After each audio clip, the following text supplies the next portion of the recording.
2 sticks this morning." "Yeah," said John. "I reckon." He and Roy watched each other. Then his plate was put before him, hominy grits and a scrap of bacon. He wanted to cry, like a child. "But, Mama, it's my birthday." He kept his eyes on his plate and began to eat. "You can talk about your daddy all you want to," said his mother, picking up her battle with Roy. "But one thing you can't say he ain't always done his best to be a father to you and to see to it that you ain't never gone hungry." "I been hungry plenty of times," Roy said, proud to be able to score this point against his mother. "Wasn't his fault, then. Wasn't because he wasn't trying to feed you. Then man shoveled snow in zero weather when he ought been in bed just to put food in your belly." "Wasn't just my belly," said Roy indignantly. "He got a belly too, I know. It's a shame the way that man eats. I sure ain't asked him to shovel no snow for me." But he dropped his eyes, suspecting a flaw in his argument. "I just don't want him beating on me all the time," he said at last. "I ain't no dog." She sighed and turned slightly away, looking out of the window. "Your daddy beats you," she said, "because he loves you." Roy laughed. "That ain't the kind of love I understand, old lady. What you reckon he'd do if he didn't love me?" "He'd let you go right on," she flashed. "Right on down to hell where it looks like you is just determined to go anyhow. Right on, Mr. Man, till somebody puts a knife in you or takes you off to jail."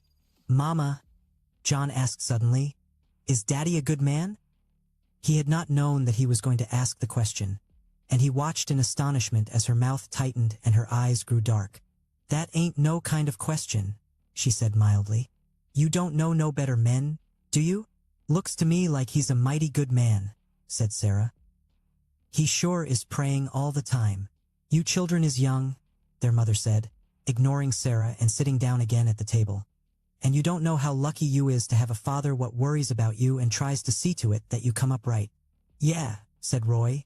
"We don't know how lucky we is to have a father what don't want you to go to movies, and don't want you to play in the streets, and don't want you to have no friends, and he don't want this and he don't want that, and he don't want you to do nothing. We so lucky to have a father who just wants us to go to church and read the Bible and beller like a fool in front of the altar and stay home all nice and quiet, like a little mouse. Boy, we sure is lucky, all right. Don't know what I done to be so lucky." She laughed. "You going to find out one day," she said. "You mark my words." "Yeah," said Roy. "But it'll be too late then," she said. "It'll be too late when you come to be sorry." Her voice had changed. For a moment her eyes met John's eyes, and John was frightened. He felt that her words, after the strange fashion God sometimes chose to speak to men, were dictated by heaven and were meant for him. He was 14, was it too late? And thus uneasiness was reinforced by the impression, which at that moment he realized had been his all along, that his mother was not saying everything she meant. What, he wondered, did she say to Aunt Florence when they talked together? Or to his father? What were her thoughts? Her face would never tell. And yet, looking down at him in a moment that was like a secret passing sign, her face did tell him. Her thoughts were bitter.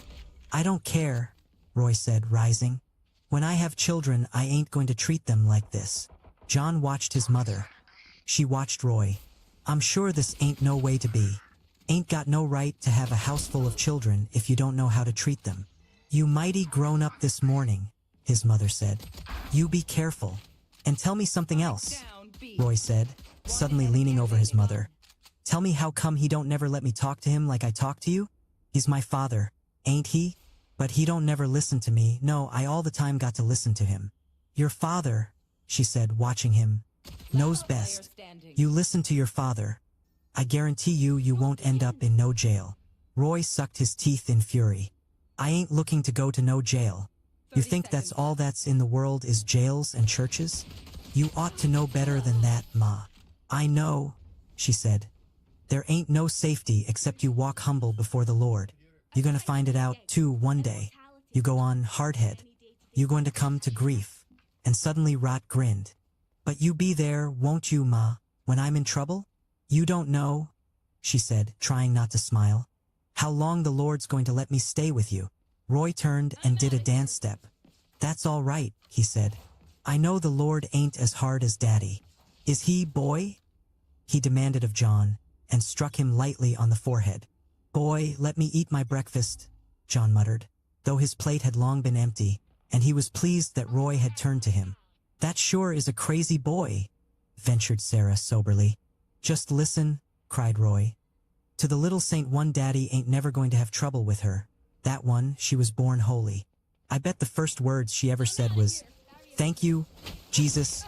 Ain't that so, Ma?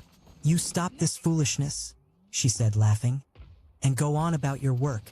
Can't nobody play the fool with you all morning? Oh, is you got work for me to do this morning? Well, I declare, said Roy. What you got for me to do?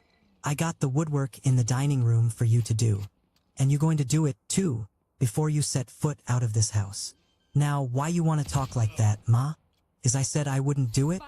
You know I'm a right good worker when I got a mind. After I do it, can I go? You go ahead and do it and we'll see. You better do it right. I always do it right, said Roy. You won't know your old woodwork when I get through. John, said his mother, you sweep the front room for me like a good boy and dust the furniture. I'm gonna clean up in here.